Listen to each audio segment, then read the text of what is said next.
یہ رواج ہے بھائی. تم نے قرآن کو بھی رواج بنایا ہے. جدو کوئی مرے گا تو قرآن پڑھنا ہے, آگے پیچھے لوڑ ہی کوئی نہیں. قرآن کو بھی رسم بنا لیا میں نے اور آپ نے. سال کے بعد رمضان آئے گا تو پڑھنے آگے پیچھے لوڑ ہی نہیں. اور لگا تو کچھ نہیں نہ جانی. تیرا کچھ لگا ہوتا تو میں تجھ سے پوچھتا کہ قرآن سالہ سال الماری میں کیسے پڑھا رہتا. وہ ایک مولوی صاحب علاقے والوں کی نا ڈیوٹی لگی ہوئی تھی. اس دن افطاری مولوی صاحب کی آپ نے کرانی ہے, اس دن آپ نے کرانی ہے. مولوی صاحب ایک دن افطاری اس کے پاس, دوسرے دن اس کے پاس, تیسرے دن اس کے پاس. ایک مقتدی کے گھر پہنچے, افطاری کر کے مولوی صاحب مسجد میں آ گئے. مقتدی نہ دوسرے دن نماز پڑھنے آیا, نہ تیسرے دن آیا. مہینہ ہو گیا, 2 مہینے ہو گئے, 3 مہینے ہو گئے, سال گزر گیا. مقتدی نماز پڑھنے مولوی صاحب کے پیچھے نہیں آیا. سال کے بعد یہ رمضان آ گیا, افطاری کا اسی کی باری آ گئی. وہ کہ انہیں کرانی سی نا, کیونکہ ساری برادری نے, بستی والوں نے جو یہ سارا ذمہ لگایا ہوا. مولوی صاحب آج افطاری آپ کی ہمارے پاس. مولوی صاحب نے کہا بالکل جی, آج تھوڑی باری ہے, تیسرا روزہ ہے, چوتھا روزہ ہے. مولانا صاحب افطاری کریے. پہنچ گئے تو اس مقتدی نے, نمازی نے کہا مولوی صاحب آپ کو پتہ ہے کہ میں آپ کے پیچھے نماز نہیں پڑھتا. مولوی صاحب نے کہا یار محسوس تو میں نے بھی کیا, تو میرے پیچھے نماز نہیں پڑھتا. بڑا کام سیدھا نکلیا ہوا ہے. اور کوئی لمبے نہ میرے مولوی نو پڑھ کے پڑھ دے. مولوی صاحب تیز ٹور رہے ہیں, یہ پیچھے نماز نہیں ہوتی. دیکھے نا جدو آیا سی کو سائیکل سی ہونے کو موٹر سائیکل, یہ پیچھے نماز نہیں ہوتی.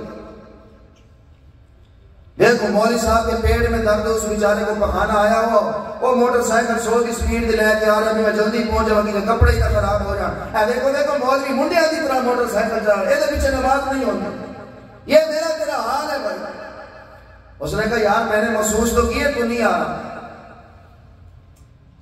پھر تسی پوچھا کیوں نہیں میرے کو؟ بھئی تیرا دل نہیں مطمئن ہے مولوی کے پیچھے نماز پڑھنے کے. مولوی تیری منتیں تو نہیں کرے گا میرے پیچھے پڑھ, جہاں تیرا دل مطمئن ہے وہاں پڑھ.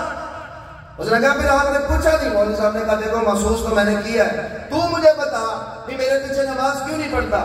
میں نے کون سی غلطی کی ہے؟ کوئی زنا کیا ہے, کوئی شراب کا میں عادی ہوں, یا میں کبیرہ کوئی ایسا گناہ کرتا ہوں جس سے مسلسل میں کبیرہ گناہ کر, بتا تو صحیح.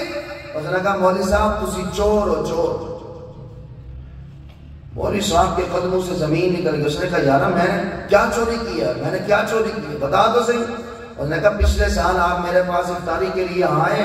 بالکل میں آیا ہوں. یہ الماری دیکھ رہے ہیں ہماری, اس الماری میں پیسے پڑے تھے, 1,00,000 1,50,000 پیسے پڑے تھے یہاں. اور میں دکان سے جیسے ہی آیا آپ کے لیے افطاری کا سامان لے کے, میری بیوی اسی بیٹھک کی صفائی کر رہی تھی. مولوی صاحب آئیں گے یہاں بیٹھیں گے, میں نے بیوی کو پیسے دیے, پیسے رکھ. اس نے میرے سامنے الماری میں رکھ دیا. چلو جی مولوی صاحب افطاری کے بعد جائیں گے, اٹھا لیں گے. وقت بڑا تھوڑا تھا, اس نے آپ کے لیے افطاری کا سامان بنایا, آپ نے روزہ افطار کیا, آپ چلے گئے. میری بیوی نے آ کے الماری پہ دیکھا تو مولوی صاحب الماری پہ پیسے نہیں تھے, اور کوئی آئے نہیں, تسی چوری کی تیرے, آپ چور ہیں, چور. مولوی صاحب کی آنکھوں سے آنسو جاری ہو. اس نے روکے گا, اس نے کہا یارا تم ٹھیک کہتا ہے, بے شک میں تیرے گھر افطاری کے لیے آیا ہوں, سچی بات. اور یہ بھی شک نہیں ہے, بے شک یہاں پیسے پڑے تھے. بس دیکھا نا پیسے پڑے تھے, پھر آپ نہیں اٹھائے ہیں نا. اور صاحب نے کہا حوصلہ رکھ, اگلی بات تو سن. بے شک یہاں پیسے پڑے تھے, لیکن گرمیوں کا موسم ہے نا, یہی تمہارا پنکھا چل رہا ہے, اور وہی پیسے تمہارے زمین پہ گر رہے تھے. میں نے وہ پیسے اٹھائے اور اٹھا کے یہ ساتھ, یہ دیکھو یہ تمہارے کتاب پڑھی ہے, وہ پیسے میں نے اس کتاب کے اندر رکھ دیے تاکہ دوبارہ زمین پہ نہ گرے. اور مجھے یہ دکھ نہیں تو نے مجھے چور کہا, مجھے یہ دکھ نہیں تو نے میرے پیچھے پورا سال نماز نہیں پڑھی, اور مجھے اس بات کا بھی دکھ نہیں تو نے اتنا بڑا بہتان مجھ پہ لگایا. اور مجھے دکھ تو اس بات کا ہے کہ پورا سال گزر گیا, تم میں سے کسی گھر کے آدمی نے اس قرآن کو ہاتھ نہیں لگایا. اگر تم میں سے کوئی اس قرآن کو اٹھاتا تو مجھے چور نہ کہتے, تمہیں قرآن کے اندر پیسے مل جاتے. اٹھا قرآن کو, دیکھ اندر پیسے پڑے ہیں کہ نہیں پڑے. قرآن اٹھا کے کھولا تو دیکھا پیسے اندر موجود ہیں. اپنے گھر پہ غور کرو. تم سمجھتے ہو تمہارے پیچھے تمہاری اولاد تمہیں اصحال ثواب کرے, تمہارے لیے دعائیں کرے گی، کونی کرنیاں بھول میں مت رہو۔ اپنے گھر کے ماحول کو آج دیکھ لو کہ تیرا بچہ صبح اٹھ کے کتنا قرآن پڑھتا ہے، تیری بیوی صبح اٹھ کے کتنا قرآن پڑھتی ہے، تیرے گھر میں کتنا قرآن کا ماحول ہے، تیرے گھر میں کتنا نماز کا ماحول ہے۔ تیرے مرن تو بعد یہ سارے سدھے ہو جائیں گے؟ نہیں ہوں گے، وہی رسم ہوگی 1 2 3 دن بس ختم، پھر نہ ابا یاد ہے نہ خدا یاد ہے۔ نہیں میرا تیرا کچھ لگا نہیں نا، اس لیے ہمیں اس قرآن کی قدر نہیں۔